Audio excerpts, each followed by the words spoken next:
Bonjour, voici donc le dernier cours de cette saison qui va évoquer plutôt, puisqu'on a parlé depuis le début de désir de campagne, nouvelle façon de vivre et de travailler, on va essayer de réfléchir un petit peu plus aujourd'hui sur travailler en milieu rural et donc des questions aussi d'emploi et de nouvelles formes, enfin aussi nouvelles façons de penser le travail. On en parle beaucoup pour les métropoles, mais c'est aussi des questionnements qu'on va retrouver dans les espaces ruraux. Alors je veux juste préciser que je ne suis pas du tout une spécialiste de l'industrie en milieu rural, de l'emploi en milieu rural.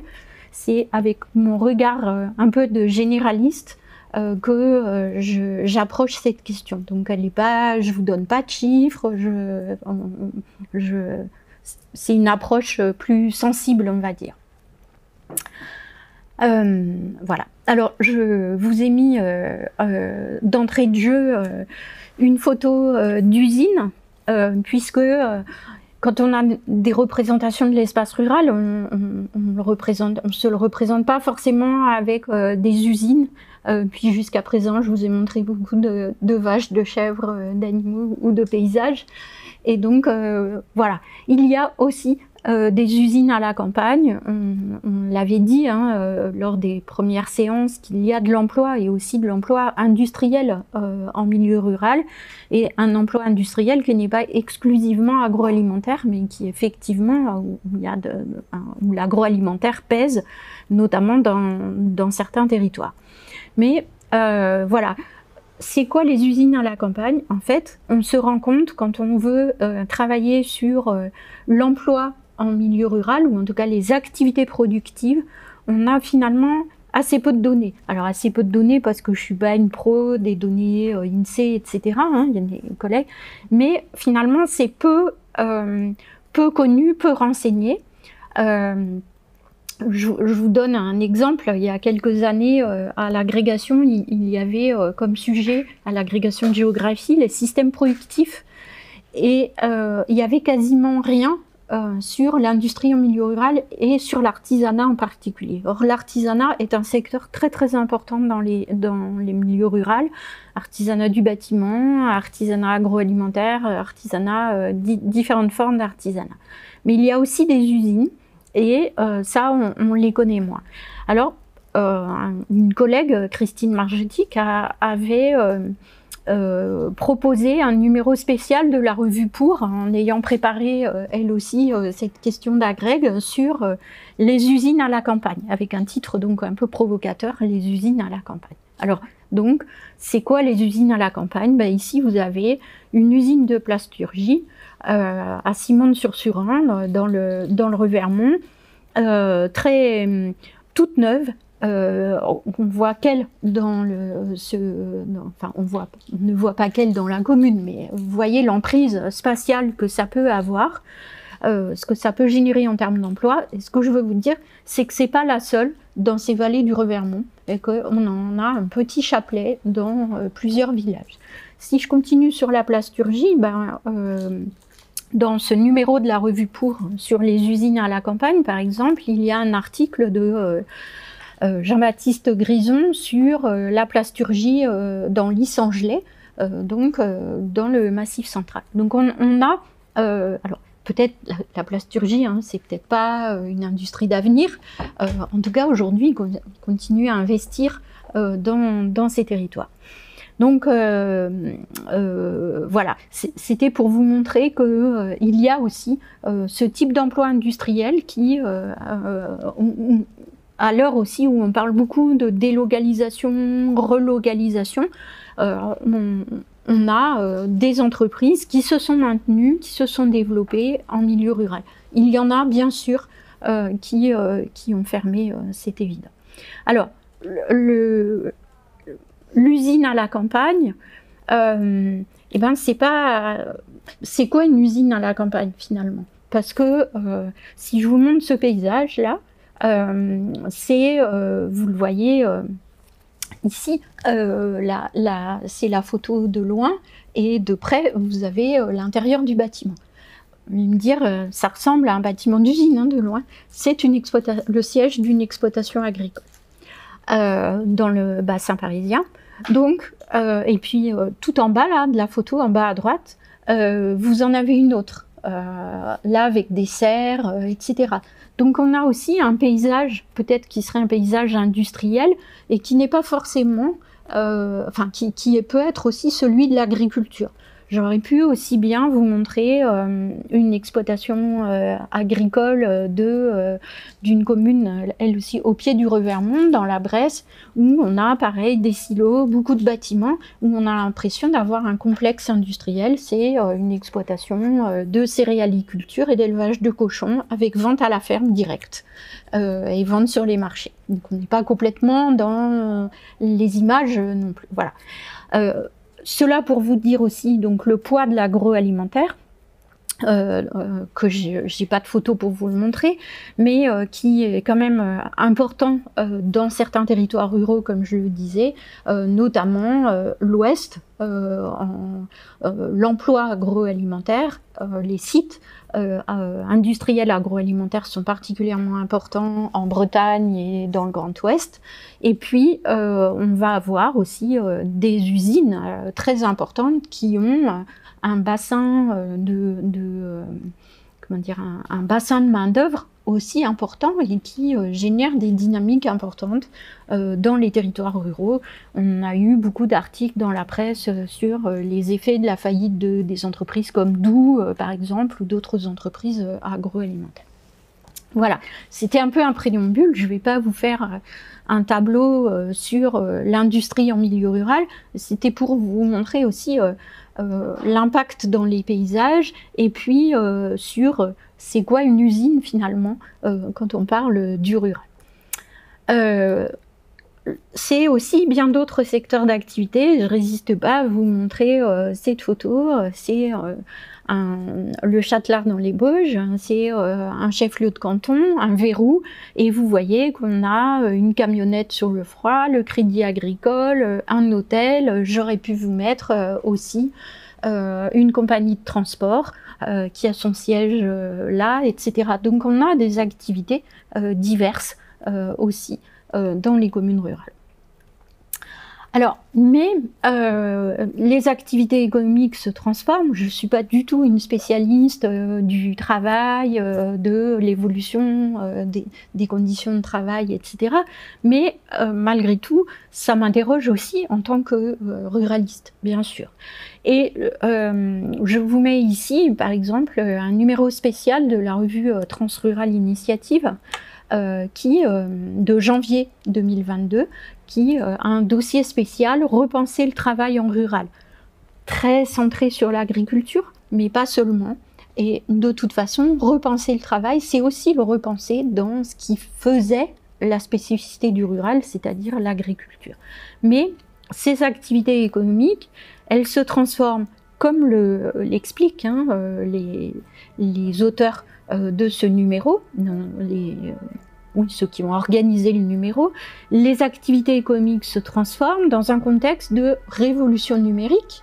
C'est quoi? Et c'est quoi en milieu rural? Puisqu'on a beaucoup parlé de télétravail, j'ai aussi évoqué avec vous les problèmes avec la pauvreté par exemple, le problème d'accès aux services avec le numérique, on l'a évoqué aussi à propos de l'itinérance. Donc voilà, la révolution numérique, l'évolution des modes de travail, de l'entrepreneuriat également, avec l'économie sociale et solidaire, des entreprises d'insertion, donc voilà, ça évolue beaucoup, et aussi des formes de redistribution des compétences.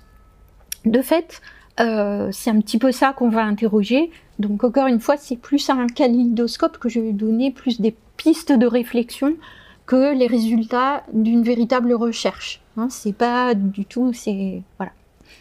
C'est un cours, c'est pas une communication à colloque sur des recherches. Avant toute chose, malgré tout, comme je suis une férue des politiques d'aménagement du territoire, je voulais quand même revenir avec vous sur des politiques récentes qui ont pu favoriser le développement de l'emploi en milieu rural et le maintien des entreprises.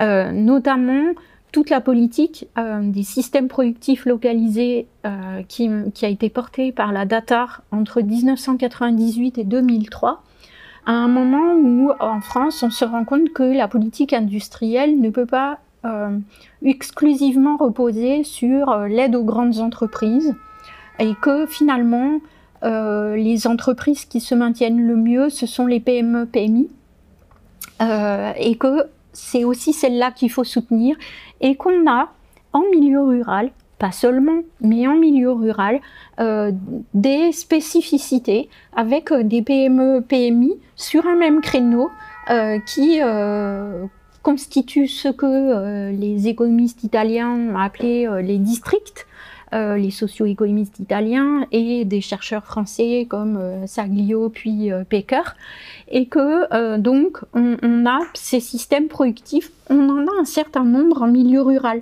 Alors souvent polarisés par une petite ville ou une ville moyenne, mais que ces systèmes productifs résistaient plutôt bien à la crise jusqu'aux années 90-2000. On est bien d'accord, aujourd'hui la situation est différente pour une partie de ces systèmes productifs. Donc c'est une procédure, alors les systèmes productifs locaux, les districts, c'est une dénomination qui a été travaillée par des chercheurs qui ensuite ont été appropriés par une politique publique, celle de la DATAR. Donc là, ce que je vous montre, c'est la politique de la DATAR, des systèmes productifs, qui s'est aussi assez inspirée pour cette politique dans un contexte de réflexion sur la lutte contre la délocalisation, et bien comment qui s'est inspiré des systèmes d'appellation d'origine qu'on a évoqués lors d'une autre séance aussi, pour montrer comment sur un secteur, avec un label, on arrivait aussi à maintenir et à valoriser une spécificité. Donc ici,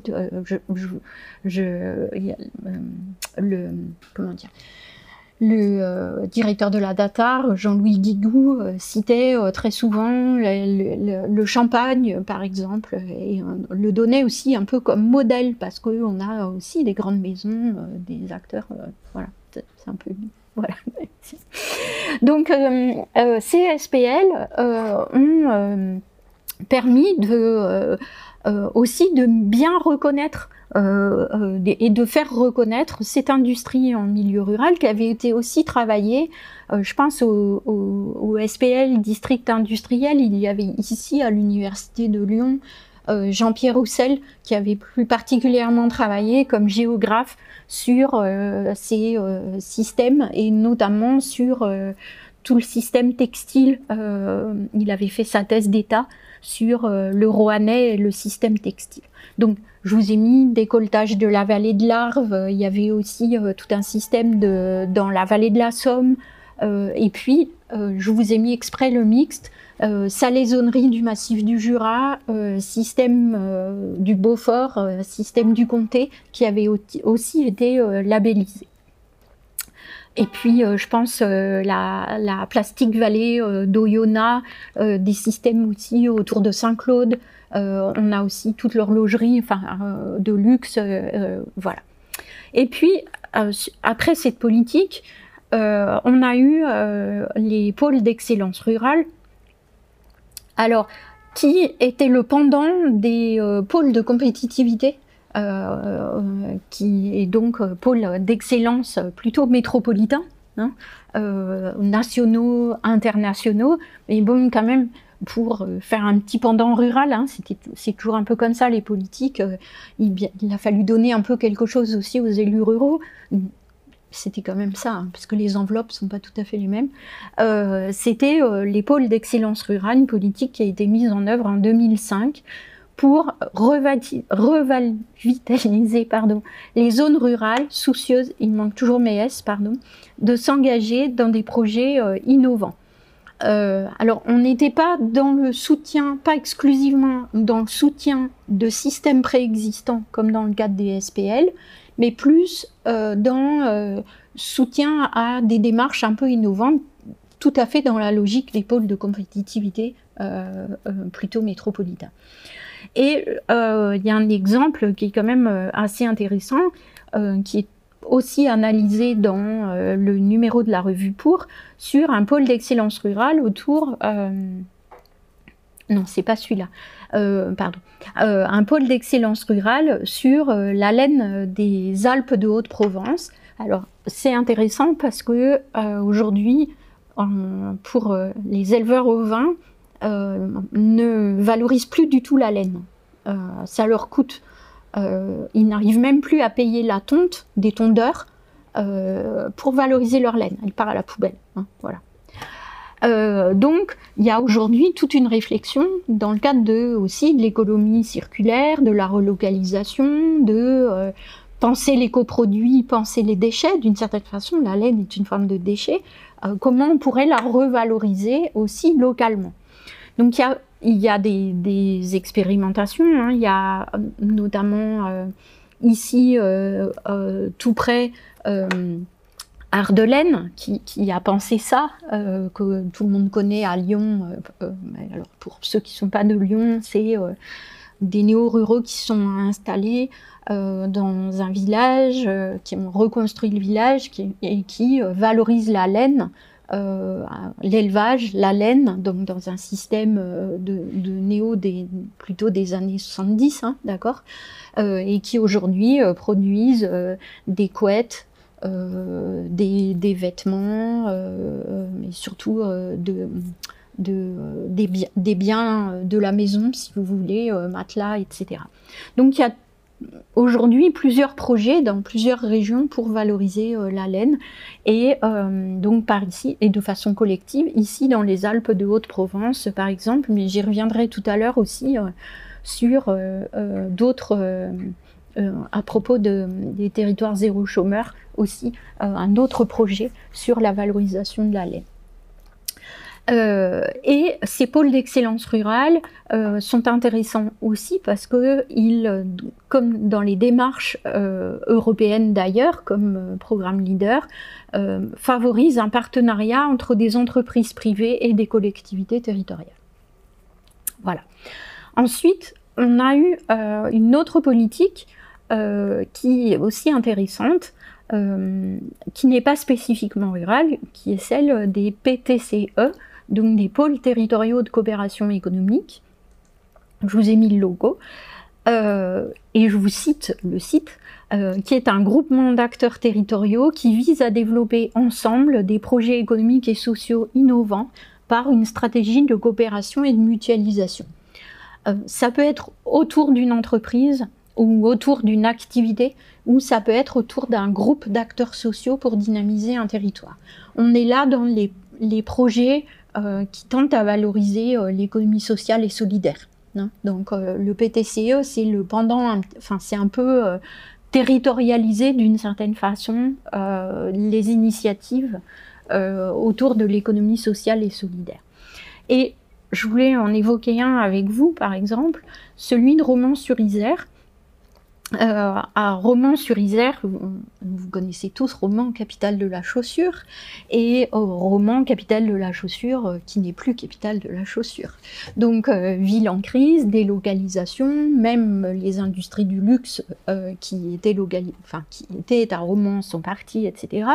Et puis, il y a eu toute une réflexion sur ce territoire aussi, sur comment valoriser et capitaliser les savoir-faire qu'on pouvait avoir, autour du cuir notamment, et d'autres savoir-faire autour du luxe, voilà.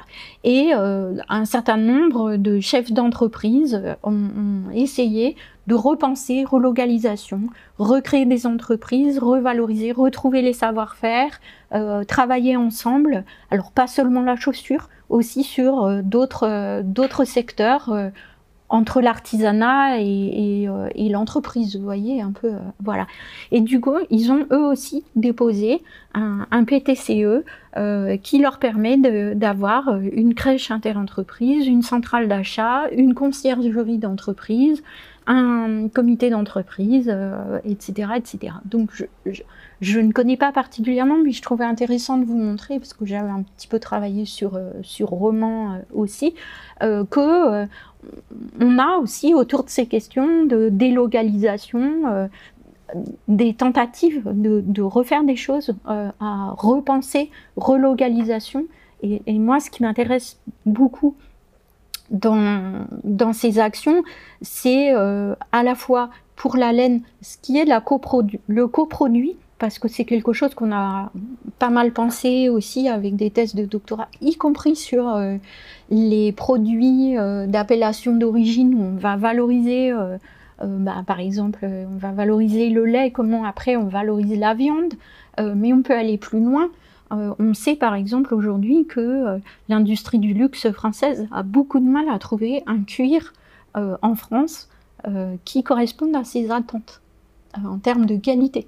Donc on a des cornes, etc. J'étais encore à une visio-conférence ce matin avec la Corse où on racontait comment ça se passait autrefois, où on ne laissait rien perdre. Et lundi, à une autre conférence avec des acteurs de l'Amérique latine, mouvement autour d'indigènes, développement local, qui expliquait que même dans le poulet, parce que c'était la thématique du poulet, même la crête, la tête du poulet, on ne perd rien, et si on n'a pas envie de la manger, au moins c'est le chien qui la mange, mais on jette rien. Voilà. Et je trouve ça intéressant. Voilà. Et surtout, dans ce système, mais je dirais aussi, on ne jette pas les savoir-faire. Donc là, c'est pour avoir beaucoup travaillé sur les savoir-faire fromagers, artisanaux, agroalimentaires. Quand on ferme, comme un Romans-sur-Isère, il y a des savoir-faire. Et j'avais travaillé dans le Nord, il y a des savoir-faire de la dentelle, il y a des savoir-faire, si on les perd, on les perd. Donc c'est intéressant. Voilà, c'est juste ça que je voulais vous montrer. Et aujourd'hui, il y a pas mal d'actions. Un autre PTCE que j'ai évoqué hier, et du coup que je me permets de développer aujourd'hui, qui est celui autour du village documentaire de Lussa, en Ardèche, pour vous montrer que ces PTCE, ils sont tous très très différents les uns des autres, qui a été porté par une association, Ardèche Images, en 79, qui s'engage dans le développement du film d'auteur, qui organise les États généraux du film documentaire en 1989, et qui est aujourd'hui un festival, comme je vous le disais hier, incontournable du film documentaire, en Ardèche. On vous met 6000 festivaliers, et l'idée c'est encore une fois de ne pas faire juste un événement à un moment donné de l'année, mais de créer une dynamique, sur l'année. Donc la création d'un centre de ressources, la maison du documentaire, qui recense des documentaires, une vidéothèque, etc. Donc une dynamique aussi de création d'entreprise, donc 11 structures, et qui ont créé un PTCE, c'est-à-dire un pôle de coopération aussi pour mutualiser les moyens et obtenir un label, et avec le label un peu de financement. Donc c'était pour vous montrer tout ça, et je vous mets les références sur les sites internet, il y a pas mal de choses. Alors, ça, c'était un petit peu pour vous illustrer ces politiques qui ont pu avoir lieu et divers. Et puis, on va arriver à territoire zéro chômeur, que je vous avais promis. Mais auparavant, mon plan est pas... Voilà, ça va un peu. Je voulais vous montrer, et je vous ai remis une diapo que je vous avais mis lors de la séance introductive de cette année, sur l'idée qu'on n'attire pas seulement des habitants en milieu rural, aussi des créateurs d'entreprises, avec des innovations, des alternatives, des redécouvertes de savoir, des réponses à des demandes de services. Et ici, donc, quelqu'un qui vient de la ville se réinstalle ici pour faire de la couture. Donc, on a des dimensions très, très différentes. C'était aussi ça que je voulais vous montrer. Et des initiatives individuelles. Il y a peut-être un problème avec ma diapo, mais voilà. En fait, on a aussi aujourd'hui une politique importante et soutenue plus particulièrement avec le programme de relance autour des tiers-lieux. Je suis loin d'être une spécialiste des tiers-lieux. J'ai pas travaillé dessus, mais je les rencontre au fur et à mesure. Qui illustrent à la fois l'intérêt pour le numérique, mais aussi une nouvelle façon de travailler en milieu rural. Donc, on vante, certains parlent d'exode urbain, mais on prône, et encore aujourd'hui, avec la crise de l'Ukraine, on nous dit de réduire nos consommations d'énergie en prônant le télétravail. Pour faire du télétravail, il faut avoir accès à du numérique à haut débit, ce qui n'est quand même pas toujours le cas en milieu rural, même dans nos labos parfois, mais en milieu rural aussi. Donc, les tiers-lieux sont aussi des lieux où on parlait avant d'espaces de coworking en milieu rural. Ça fait très longtemps que des collectivités territoriales se préoccupent de l'accès au numérique et de créer des espaces de services pour des entreprises, etc. Et là, c'est aussi des espaces de services pour des particuliers qui, en fait, peuvent avoir un emploi et qui veulent travailler chez eux, par exemple. Mais les tiers-lieux, ça n'est pas que ça, aussi. C'est aussi l'idée de combler un vide. J'ai repris des extraits d'entretien qui a été fait par Cap Rural. Donc, je vous ai mis voir le site de Cap Rural. Plus loin, je dis, mais c'est pas compliqué, c'est www.caprural, qui est un centre de ressources sur le développement local et qui, tous les ans, depuis quelques années, tout début septembre, fait une sorte de forum qui s'appelle Innove Rural. Et il y a quelques années, Innove Rural portait justement sur le travail. Voilà. Donc il y a pas mal de choses sur les tiers-lieux sur le site, avec des fiches qui les présentent.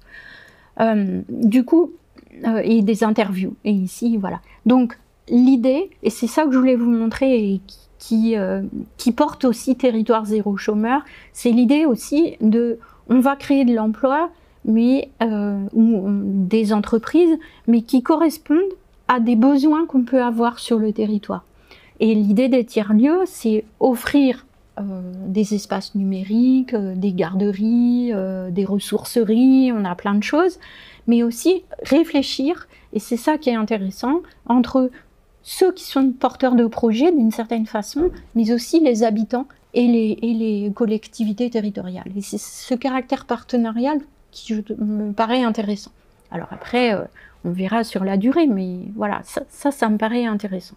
Donc il y a eu un plan national en faveur des tiers-lieux. Un exemple qui est aussi assez souvent cité, l'usine vivante à Crest, usine vivante parce que c'est une usine qui a fermé, et donc avec plusieurs objectifs, ils sont tous assez différents, les tiers-lieux. Là, c'est l'idée je commencerai par là, contribuer à la sauvegarde du patrimoine industriel. C'est une usine, et elle est réinvestie d'une certaine façon, et elle est réinvestie pour répondre aux besoins du territoire. Voilà, je trouve que c'est vraiment la relocalisation. Contribuer au développement social, culturel et économique du territoire. Hein. Je vous ai évoqué hier le Val-de-Drôme comme en fait territoire créatif d'un point de vue culturel. Ça ne nous étonne pas qu'on ait ça en premier libellé. Développer un lieu de partage et de transmission des savoirs et des savoir-faire. Faire en sorte que les citoyens, c'est encore une fois les S de mon clavier, soient au cœur de la création et du développement du projet. Donc voilà, avec cette idée de participation. Et puis, il y en a un autre qu'on appelle le Vaisseau, dans la commune de Vaisseau, en Ardèche, une toute petite commune, et qui s'appelle donc le Vaisseau-Mer, en Ardèche, qui est une reconquête d'un ancien, je crois, couvent, donc grand bâtiment.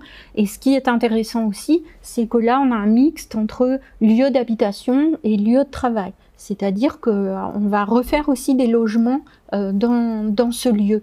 Et Voilà, c'était ça que je voulais vous montrer. Donc vous avez toute une série sur Cap Rural, je ne vais pas vous faire parce que voilà.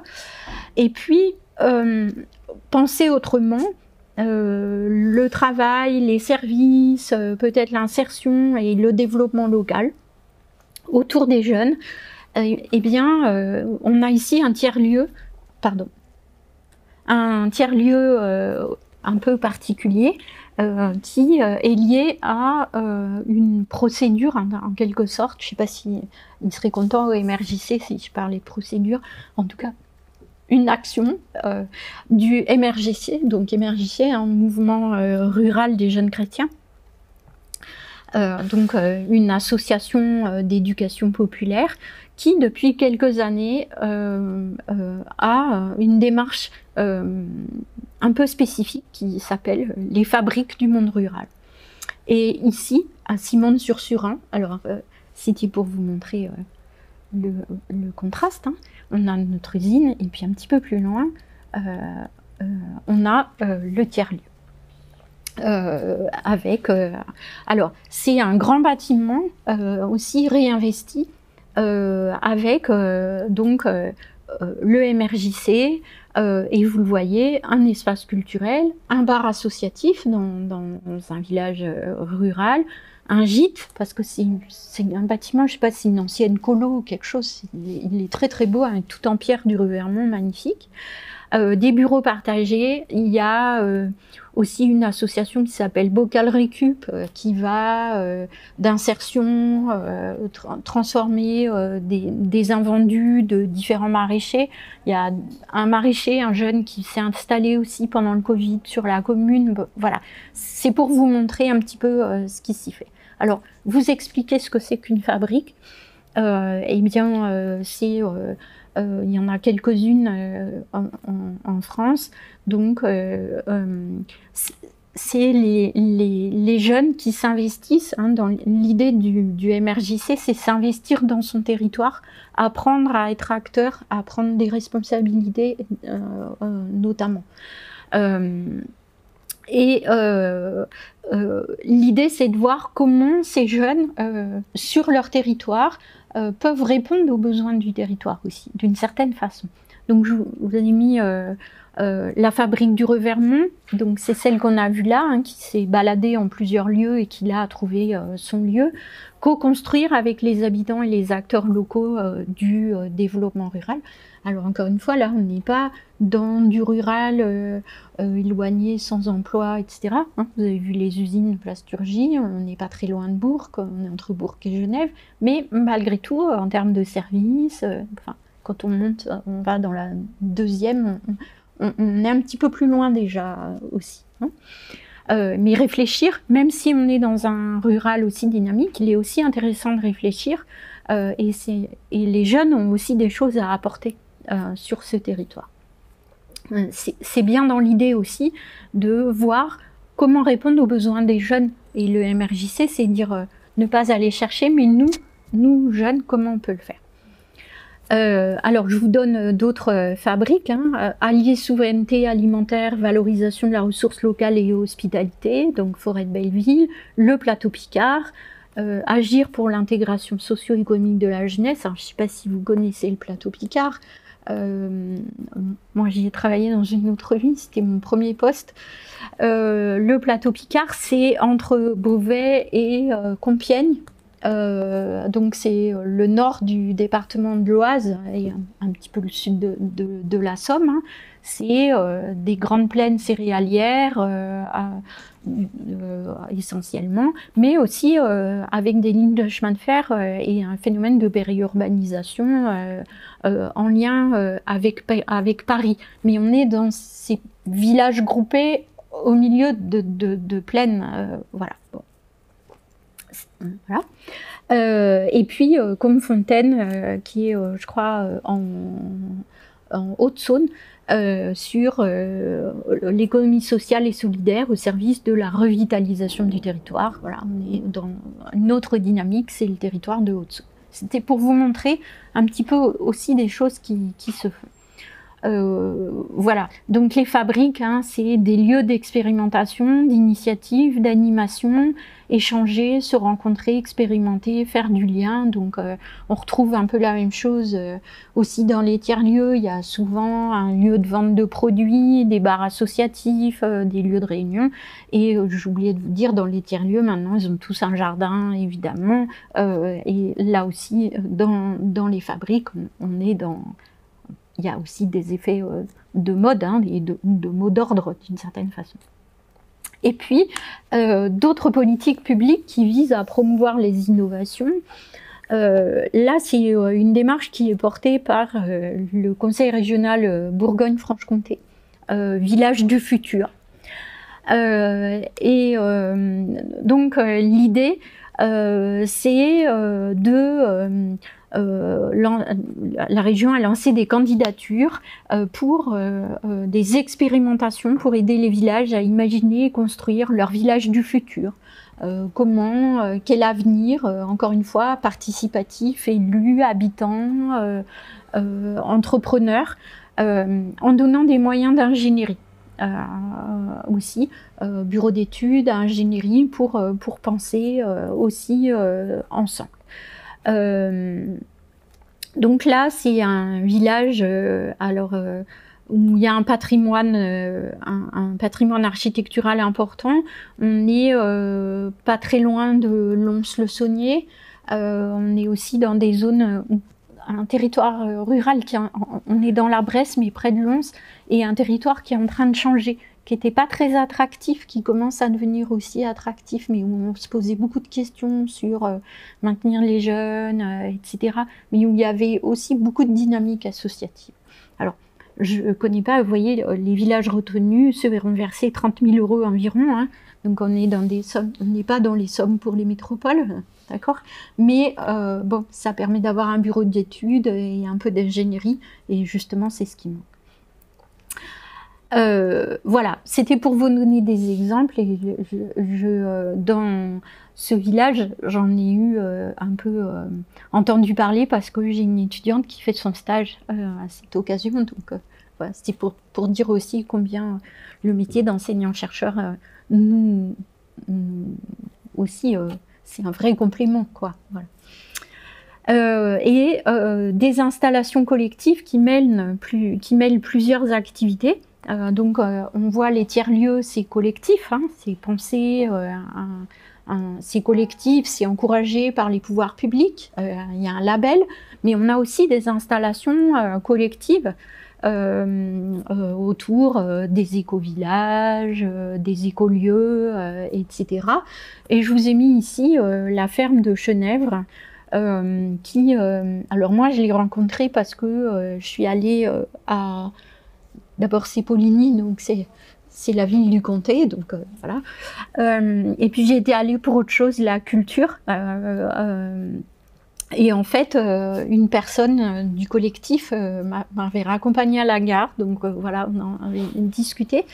Et ça m'avait paru très intéressant parce que c'est dans un territoire, par rapport à ce qu'on disait hier aussi sur l'attractivité différenciée des territoires ruraux. Bon, c'est Poligny, quoi. Enfin, c'est à côté de Poligny, c'est pas... voilà. Mais voilà, une ancienne ferme où là, peut-être on a des problèmes de reprise aussi d'exploitation agricole, et des acteurs qui se mobilisent pour que ça ne parte pas à l'agrandissement des autres exploitations agricoles, mais qu'on garde de l'activité, et pas seulement agricole. Donc une ferme qui, 25 hectares, c'est pas grand-chose hein, en termes de terre, mais des bâtiments 1000 m², qui sont donc, je vous ai repris le site de Colibri, qui est à peu près le site aussi internet de la ferme, et qui permet donc de associer exploitation, logement, et puis des personnes qui au départ habitaient Paris sur la culture, l'artisanat d'art, et qui avaient pour projet de revenir là. Donc aussi ces mouvements d'aller-retour. Une cave viticole, un atelier de céramique, ébénisterie, artisanat, vous voyez aussi. Aujourd'hui on parle de néo-artisan hein, aussi, donc c'est aussi ça qui est intéressant. Alors je passe plus vite. Des créations d'entreprises agri-rurales pour redécouvrir la pluriactivité. Je l'avais déjà un peu évoqué avec vous. Ici, petite production agricole, c'est quelqu'un qui était urbaniste, qui s'installe dans les Bauges. Il fait des fruits rouges, mais aussi de l'accueil pédagogique, des formations au jardinage, par exemple, dans un territoire qui était un territoire d'élevage bovin laitier. Et il vient avec son capital culturel aussi, un peu bousculé. Voilà. Donc des créations d'entreprises qu'on appelle agri-rurales parce qu'elles permettent de redécouvrir la pluriactivité qui était une caractéristique aussi de l'espace rural. Pluriactivité qu'on peut avoir au sein d'un collectif ou qu'on peut avoir au sein d'une même entreprise ou d'un couple. Il me semble que je vous en avais déjà montré lors d'une autre séance. Repenser le travail, là par exemple, c'est des retraités qui, à Nyons, ont acheté une maison, en ont fait la maison, 2 gîtes, et puis ils se sont dit, on a toute une série de pentes qui est en friche, on ne va pas laisser des friches, on va faire des terrasses, et puis on va commencer à replanter des fleurs, des trucs comme ça, qui ont établi, alors c'est un travail de titan, hein, ils le font à la brouette, hein. Je vous ai pas mis toute la pente, hein, il y en a beaucoup. Et du coup, ils ont eu des accords avec un vendeur de plantes, de fleurs. Ils font son catalogue, ils le vendent sur Internet. Donc, une activité de retraité qui est devenue une véritable activité économique avec un partenariat d'un pépiniériste, avec de l'accueil, etc., etc. Donc, c'est vous montrer qu'il y a plein de choses, voilà, et ça change le paysage. Hein. Voilà. Donc, l'idée que je vous disais tout à l'heure aussi, repenser le travail, c'est aussi faire en sorte qu'il soit au service d'un territoire et de ses habitants. Donc, que produit-on, pour qui, comment? Et c'est des questions qu'on peut avoir autour des installations, autour de la récupération, de l'économie circulaire que j'ai évoquée. Et à Domblanc, une étudiante que j'ai évoquée, elle travaille pour une société qui s'appelle Eau Ressources, qui s'est implantée à Domblanc parce qu'elle était originaire, elle est encore à Paris, mais originaire de la région, je crois, la créatrice. Et puis elle a vu Village du futur, elle s'est inscrite dans la démarche et elle vise à valoriser, à réfléchir à comment récupérer, réduire les déchets dans un territoire où il y a beaucoup d'artisans, etc., etc. Donc voilà, c'est un projet d'une personne aussi, qui va essayer de s'inscrire dans une démarche collective et dans une dynamique autour du réemploi, de la récupération. C'est aussi de nouvelles formes d'insertion qu'on va trouver. Donc par exemple des accorderies, des nouvelles formes de solidarité et d'offre de services. L'accorderie, on donne du temps. Mais on n'est pas comme dans un sel. On peut donné plus de temps qu'on en consomme. Il n'y a pas un équilibrage. Et par exemple, l'accorderie, c'est né au Québec, c'est arrivé en France en 2011 à Chambéry. Ici, on est dans le massif des Bauges, avec donner du temps pour faire du jardin, des petites réparations. Donc ça répond aussi à beaucoup de demandes en termes de services, mais aussi de requalification des personnes qui sont à la recherche d'emploi et qui valorisent leur savoir-faire. Un autre exemple, ici à Nyons, de choses qu'on va trouver autour de l'idée de la transition écologique, de la réparation, et puis on a beaucoup évoqué les questions de mobilité en milieu rural. Bon, il y a des garages solidaires, ici un atelier vélo solidaire dans le centre social de Nyons. Et puis, territoire zéro chômeur, hein, je vous l'avais promis quand même, c'est une expérimentation qui vise à, je cite, dessiner une autre voie dans la lutte contre le chômage de longue durée en réaffectant les coûts liés à la privation durable d'emploi pour aider à financer de manière pérenne des emplois socialement utiles sur les territoires, dans des territoires, pardon. non concurrentiels, c'est ça le plus difficile, avec ceux existants localement et en assurant des conditions de travail décentes. Donc ça, c'est une procédure aujourd'hui officielle de l'État qui a été initiée par ATD Quart Monde et qui est aussi portée par des chercheurs, Olivier Boulga, notamment à Poitiers, qui ont porté toute cette réflexion. Donc qui est particulièrement intéressante. Elle concerne aussi bien l'urbain que le rural. Il y a un territoire zéro chômeur, je crois, à Villeurbanne, qui existe. L'idée, c'est de créer des entreprises à but d'emploi. Et ces entreprises à but d'emploi qui vont rémunérer des chômeurs de longue durée à hauteur de 18 000 €, ce que ça coûte. L'idée, c'est de payer des allocations chômage ou d'aide pour travailler dans ces EBE. C'est-à-dire que ce que l'État finance pour la rémunération ou les aides aux chômeurs de longue durée, c'est l'investir dans de l'emploi. Voilà. C'est cette idée-là. Mais pas n'importe quel emploi. Ça veut dire sur le territoire qu'il va falloir à la fois savoir qui sont les chômeurs de longue durée, quelles sont leurs compétences, et en même temps, quels sont les besoins non pourvus sur les territoires, mettre en adéquation les besoins non pourvus avec les compétences, et ça sans concurrencer des entreprises déjà existantes. D'accord ? Donc ça demande un travail particulièrement important. Donc c'est une démarche qui a été lancée sur 10 territoires. Parmi ces 10 territoires, il y en avait au moins 2 ou 3 qui étaient rurales ou semi-ruraux, dont le territoire de Thiers,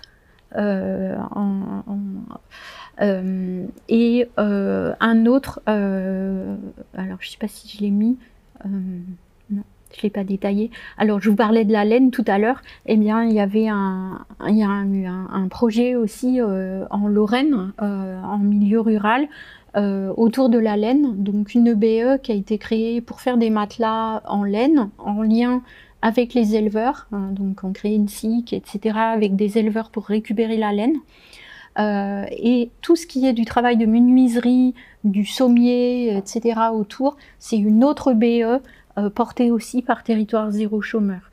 Donc voilà, c'est intéressant aussi de voir, c'est des employés du textile, je crois, qui ont été reconvertis dans matelas en laine, etc. Sommier. Donc 10 territoires, ça fait à peu près 1000 personnes. Et puis, depuis 2020, il y a eu beaucoup d'interrogations sur la reconduction de l'expérimentation, son élargissement, etc. Ça a fait l'objet de beaucoup de débats. Si ça vous intéresse, sur Internet, il y a les rapports, tous les rapports aussi sur l'expérimentation, qui sont intéressants à lire. Les rapports des chercheurs, les rapports... voilà. Parce qu'il y a une très forte implication des chercheurs en lien avec ATD Quart Monde sur cette question, les économistes. Donc une loi qui permet d'étendre l'expérimentation à 50 nouveaux territoires avec beaucoup de projets. Alors, je vous ai mis là, il y en a 24 qui étaient en mai labellisés. Donc vous voyez qu'il y en a dans des villes et aussi des territoires ruraux. Et un grand nombre de projets émergents. Voilà, c'est des cartes, c'est pas moi qui ai fait les cartes, hein. Je me suis contentée de les reprendre parce que je dis toujours aux étudiants de ne pas faire des cartes comme ça, mais voilà, parce qu'on ne va pas bien quand même. Mais c'est pour vous montrer que c'est une démarche aussi qui diffuse et qui est intéressante. J'ai pu rencontrer les personnes qui travaillent dessus dans les rives du Haut-Allier. Il y en a 2 dans le département de l'Allier en particulier, la communauté de communes des rives du Haut-Allier et la communauté de communes du Bourbonnais. Et là encore, j'ai un stagiaire, un étudiant stagiaire pour les rives du Haut-Allier. Et je vous ai repris le site, c'est intéressant de voir comment on communique, parce qu'en fait, le problème, c'est aussi de diffuser l'information sur le territoire, faire venir des chômeurs de longue durée volontaires et avoir aussi de la part des habitants des retours sur leurs besoins. Donc ça nécessite un très très gros travail de médiation, d'animation sur le territoire. Donc ça nécessite une forte implication aussi des collectivités en termes d'ingénierie. J'insiste là-dessus. À chaque fois, il y a 1 ou 2 personnes qui travaillent. Enfin, voilà. Donc, on a vu aussi cœur de Savoie, parce qu'en Savoie, on a aussi l'image de territoire riche et voilà, il y a aussi des problèmes d'emploi, de chômeurs à longue durée, donc qui se mobilisent aussi. Donc, vous voyez, créer des emplois, associant votre savoir-faire et les besoins du territoire. Donc, pour qui vous êtes privé d'emploi depuis 1 an, etc. Alors, Territoire zéro chômeur est fait pour vous. Donc, il y a vraiment toute une campagne de sensibilisation. Et puis, là, tout un travail en ligne, de questionnaires en ligne et d'entretien un peu plus qualitatif avec les élus pour savoir quels sont les besoins non satisfaits sur le territoire. C'est en cours. Voilà. Bocage bourbonnais, le bocage bourbonnais, le constat, c'est que les grandes entreprises ne viennent pas s'implanter sur le territoire, qu'ils ont du mal à faire venir des grandes entreprises parce que les cadres ne viennent pas.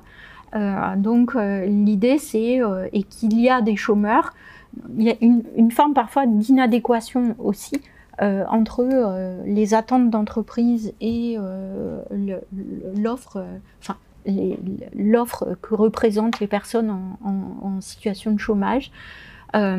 Donc l'idée, c'est d'essayer, vous voyez, sur un territoire rural, hein, de 14 500, le chef-lieu du bocage bourbonnais, c'est Bourbon-l'Archambault, hein, voilà, petite ville, donc voilà, c'est 551 chômeurs de longue durée. Donc comment on va essayer de créer des emplois? Donc il y a tout un petit film qui explique là, une femme qui a besoin de faire garder ses enfants pour aller travailler, etc. Donc on retombe sur les problèmes d'emploi et de services en milieu rural. Et puis l'exemple, hein, vous le voyez, à côté, dans la Nièvre, eh ben, ça a permis de créer 90 emplois. C'est un article publié dans La Montagne que je vous ai reproduit ici. Donc, pour les 5 minutes, 8 minutes qui me restent, tous ces dispositifs suscitent, et toutes ces actions aussi, aujourd'hui, ces évolutions réinterrogent les modalités du développement rural et de fait, les besoins en ingénierie. Justement, je vous reprends l'exemple de Don Blanc. Dans l'article de presse, il est bien écrit « L'objectif est de bénéficier, l'élu, de l'accompagnement d'une équipe d'ingénierie multidisciplinaire qui va accompagner l'émergence de projets structurants pour la commune. » L'appel à projet énonce, enfin plus loin dans l'appel à projet, hein, qui est reproduit, mais bien en avant, qu'on va associer les habitants, les chefs d'entreprise, les élus et des techniciens engagés. On leur demande de l'engagement, pas dans le sens qu'on va les engager, mais des techniciens qui s'engagent. Voilà. Donc, mon questionnement, un autre questionnement aussi avec Cap Rural et Anne Carton, a été, on se demande si aussi l'autre façon de vivre et de travailler en milieu rural, voire d'habiter, eh bien, nous interroge aussi sur les agents du développement local. Et on a pu réaliser et coordonner un numéro entier de la revue Pour, qui est bien épais, sur les métiers du développement rural. Je ne vais pas vous donner le détail parce qu'on n'a pas grand de temps, mais comment nous est venue l'idée de faire ce numéro? Eh bien, à Cap Rural, depuis 30 ans, ils font des grandes enquêtes tous les 10 ans auprès des chargés de mission en Rhône-Alpes et aujourd'hui en Auvergne-Rhône-Alpes sur le métier, c'est quoi le métier, l'évolution, les conditions de travail, etc. Et à l'occasion l'enquête qui a été faite il y a 2 ans, en 2019, je me suis dit que c'était quand même bête de pas non plus aller plus loin, valoriser aussi cette enquête au-delà même d'Auvergne-Rhône-Alpes. Et c'est pourquoi on a proposé de faire un numéro de la revue Pour, on a élargi. Donc, ce que je voulais vous présenter longuement, que je vais vous présenter très très rapidement, c'est à l'occasion de ce numéro, on a travaillé sur cette enquête, on a sollicité aussi pas mal de collègues qui sont dans des formations, comment on forme au métier du développement rural. Ça réinterroge nous aussi, formateurs, enfin universités, autour de ça. Et personnellement, j'ai fait plus d'une dizaine ou une quinzaine d'entretiens avec des chargés de mission et des élus dans des territoires différents en France sur leur parcours professionnel, leurs besoins, etc. Donc avec des questions sur, en croisant l'enquête, le travail aussi de recherche qu'a pu faire Éric Grasset un petit peu, qui a travaillé au CNFPT aussi, et qui travaille sur ces questions, un peu c'est quoi. Et puis on a aussi travaillé toutes les offres d'emploi, l'analyse des offres d'emploi que reçoit Cap Rural depuis des dizaines d'années. Voilà. Alors je ne vais pas vous donner le détail.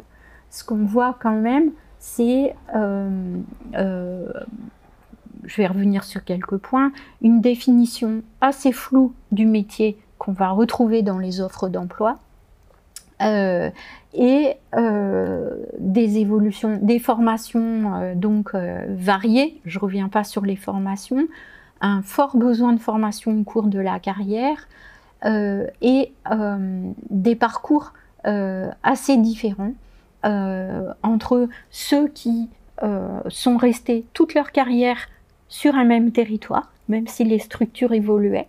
Et je trouve ça intéressant parce qu'ils ont un témoignage sur leur territoire qui est assez fantastique. Ceux qui bougent beaucoup, ceux qui sont dans le rural et ceux qui font urbain-rural, rural-urbain, qui vont de l'un à l'autre. Donc ça aussi pour moi c'était, je trouve, assez intéressant à regarder. Et puis des questions aussi sur vous habitez dans l'espace où vous travaillez ou pas. Et puis du coup, quand on y habite, est-ce qu'on est militant? Est-ce qu'on a le droit d'être militant ou pas militant aussi? C'est des questions qu'on a débattues encore la semaine dernière avec une chargée de mission PNR. On nous montre des tas de choses et elle dit bah, moi je ne m'implique pas dans les associations parce que de toute façon si j'y vais, j'ai toujours la casquette parc et je suis gênée. Enfin voilà.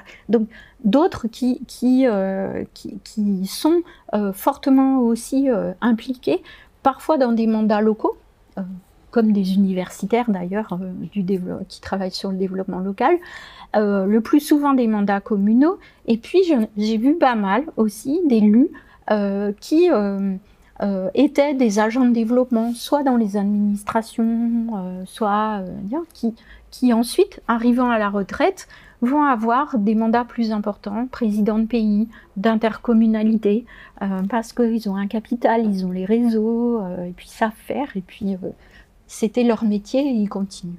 Donc je trouve que ça aussi c'est assez intéressant. Donc ce que je voulais vous montrer aussi, c'est que ce métier, il évolue beaucoup entre normalisation, technicisation aussi aujourd'hui, y compris dans nos formations, auxquelles nous aussi on doit penser à ça, et le fait que on a besoin d'animateurs. Je n'ai fait que le souligner depuis que j'ai commencé ma série de cours et encore aujourd'hui en vous parlant du territoire zéro chômeur. S'il n'y a pas d'animation, ça ne peut pas fonctionner. Donc ce rôle d'animateur qui est très important, qui était mis en avant au début des métiers du développement rural et qui a été un petit peu oublié à un moment et dont on se rend compte aujourd'hui qu'on a vraiment besoin sur les territoires. Avec, je passe, un métier qui change beaucoup aujourd'hui. On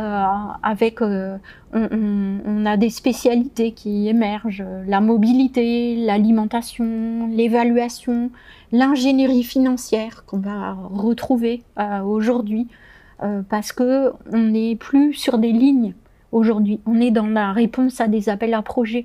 Il faut anticiper l'appel à projet, il faut avoir des réseaux, voilà. Et donc on commence à avoir des postes dans des intercoms d'ingénierie financière. Ou ingénierie de projet, y compris, alors c'est pas dans les petites comcom, hein, on est bien d'accord, mais on commence à l'avoir. Et puis des interrogations sur c'est quoi être développeur quand on remet en question le développement, le terme de développement lui-même, c'est quoi être développeur à l'heure des transitions aussi, parce qu'on ne sait pas ce que c'est, on ne sait pas vers où on va, et ça change. Pour certaines certitudes quand même, enfin, voilà. Et puis surtout avec la participation, et comment on fait avec aussi les mouvements citoyens et les élus, parce qu'il ne faut pas oublier que souvent ces chargés de développement, ils sont employés par des élus ou des assos, hein, c'est pas que des structures, donc ça pose des tas de questions. Voilà, aujourd'hui, et ce sur quoi je voulais conclure, à propos de ces métiers, j'ai été très rapide, mais vous pouvez regarder le numéro, c'est que là, comme ce que je vous ai montré sur les dynamiques, hein, encore une fois, c'est comme sur l'itinérance, je vous montre des dynamiques, ça ne veut pas dire que tout est rose partout, loin de là. Sinon, justement, on n'aurait peut-être plus besoin de chargés de développement rural. Donc, loin de là. On a vraiment besoin d'ingénierie en milieu rural. C'est un vrai plaidoyer, y compris pour nos étudiants.